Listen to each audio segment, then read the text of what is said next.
adalah sebuah komponen utama dalam proses belajar mengajar.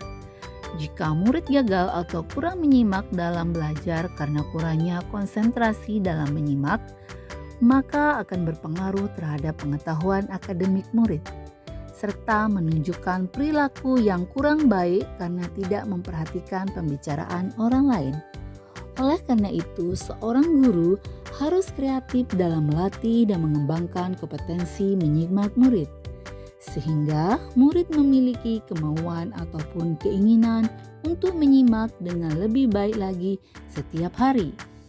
Oleh karena itu, inovasi cerita sebelum belajar menawarkan sebuah model pembelajaran dengan kegiatan cerita sebelum belajar yang dibacakan oleh guru selama 2-5 menit sebelum belajar di pagi hari.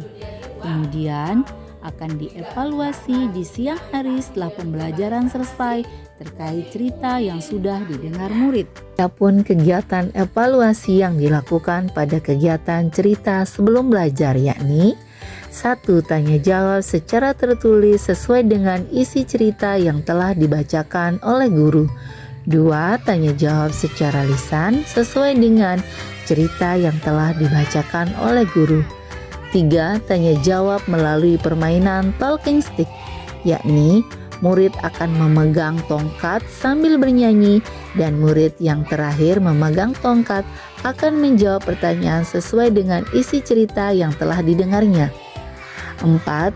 Tanya jawab melalui permainan snowball throwing, yakni permainan melempar kertas yang di dalamnya telah terdapat pertanyaan sesuai dengan isi cerita. 5. Bercerita kembali menggunakan bahasanya sendiri terkait dengan cerita yang telah didengarnya. Kegiatan evaluasi dilakukan dengan menggunakan rubrik penilaian sesuai dengan indikator penilaian, yakni 1. Ketepatan jawaban sesuai dengan isi cerita. 2. Menggunakan bahasa dan kalimat yang mudah dipahami. 3. Menunjukkan minat dan fokus terhadap cerita yang dibaca. 4. Mendengarkan cerita temannya kembali dengan penuh perhatian.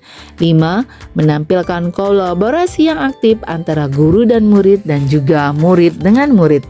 Dan diisi tiap minggunya dengan kategori sangat baik, baik, cukup, dan kurang baik. Hal ini bertujuan untuk mengetahui adanya peningkatan keterampilan menyimak murid. Dengan menyimak, seseorang mampu merubah dunia. Saya Ida Bagus Putra Ananda, kelas 1 SDN 24 Cakra Negara. Saya sangat senang bercerita sebelum belajar. Saya jadi semangat belajar. Banyak nilai kebaikan yang saya dapatkan. Yang paling penting melatih keterampilan menyimak. Ini sangat seru mendengarkan cerita guru Putri. Guru sudah bercerita sebelum belajar. Assalamualaikum warahmatullahi wabarakatuh. Perkenalkan, saya Lina Haryani, guru kelas 4 di SDN 1 Terongtawa. Dengan menerapkan inovasi pembelajaran cerita sebelum belajar, menunjukkan hasil yang sangat bermanfaat dan sangat baik untuk murid saya yang ada di kelas 4 saat ini. Murid lebih fokus menyimak dalam pembelajaran, sehingga pengetahuan akademiknya menjadi lebih baik dan sangat bagus. Menjadi pendengar yang penuh perhatian dan sangat antusias dalam bercerita. Oleh karena itu, saya mengucapkan terima kasih banyak kepada Ibu Putri Zulzali yang sudah berbagi praktik baik dalam pembelajaran.